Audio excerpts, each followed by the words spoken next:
Itu keren. Kehidupan dalam rencana Tuhan. Compassion, belas kasihan. To suffer together, menderita bersama-sama. Para ahli mengatakan belas kasihan adalah perasaan yang muncul ketika Anda berhadapan dengan penderitaan orang lain dan merasa termotivasi untuk meringankan penderitaan itu. Pernahkah rasa belas kasihan, compassion muncul di hati Anda? Tentu sering, yaitu ketika melihat orang sakit, melihat orang lapar, melihat orang yang ditimpa bencana, melihat berbagai kesusahan yang kecil ataupun yang sangat besar, secara langsung ataupun melalui media.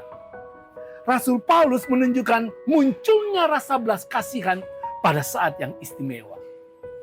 Firman Tuhan ceritakan, sementara Paulus menantikan mereka di Athena, sangat sedih hatinya karena ia melihat bahwa kota itu penuh dengan patung-patung berhala. Kesedihan, belas kasihan Paulus terbit ketika melihat penyembahan berhala yang begitu merajalela di kota Athena. Itu muncul bukan karena menganggap dia memiliki iman yang lebih superior. Karena jelas bahwa kerinduan banyak orang untuk menyembah Tuhan, untuk terhubung dengan seorang tokoh besar alam semesta adalah sangat baik. Tetapi Paulus merasa sangat sedih karena melihat orang banyak di Athena dengan iman mereka justru telah mendorong mereka untuk menyembah sesuatu yang jauh lebih lemah daripada Tuhan Allah yang maha besar dan maha kuasa. Allah yang kebanyakan orang di Athena rindukan sesungguhnya tidak pernah layak untuk ditampilkan dalam bentuk patung apapun. Dan bahayanya juga adalah bahwa mereka berbakti, beriman, tetapi justru sedang semakin menjauh dari Allah. Tanpa mereka sadari kehidupan mereka sedang semakin hancur oleh karena pemahaman yang tidak tepat. Misalnya, ada pemikiran di zaman itu bahwa perbaktian terbaik mereka harus disertai dengan pengorbanan anak mereka, nyawa anak mereka kepada dewa. Mengerikan. Juga ada praktek iman di zaman itu yang mendorong para wanita untuk menjadi prostitut, pelacur. Menyedihkan, bukan?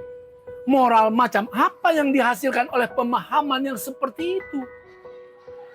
Tetapi saudara, di zaman sekarang juga kita perlu berbelas kasihan secara rohani kepada banyak orang. Banyak orang yang menjadikan harta sebagai dewa mereka. Akibatnya banyak yang hancur bahkan dipenjara karena korupsi. Di zaman ini banyak juga yang menjadikan harta, kekuasaan, kedudukan, kecerdasan, kesenangan serta berbagai hal duniawi sebagai dewa, pelindung mereka, sumber kebanggaan dan kesenangan dan kebahagiaan mereka.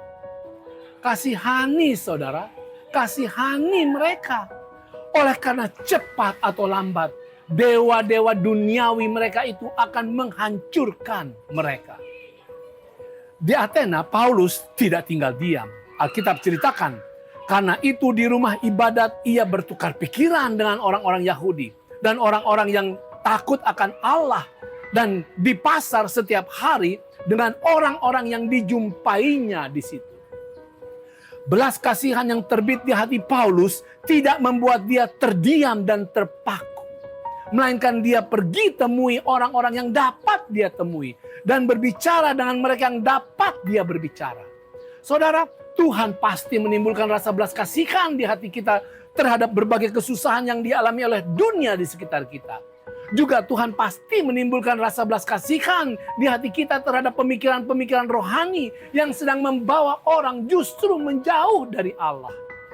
Pasti juga Tuhan senantiasa menimbulkan belas kasihan di hati kita terhadap mereka yang sedang menjadikan harta, kekuasaan, kedudukan, kecerdasan, kesenangan, dan hal duniawi lainnya sebagai dewa mereka. Jangan terdiam dan terpaku. Doakan mereka yang Anda lihat sedang menjauh dari Allah yang Maha Kuasa. Dekati mereka, bersahabat dengan mereka. Agar ada kesempatan untuk mata rohani mereka melihat Allah yang Maha Besar. Dan mereka dapat hidup selaras dengan bimbingan Allah yang membawa kepada damai sejahtera dan kebahagiaan yang sejati. Itu keren.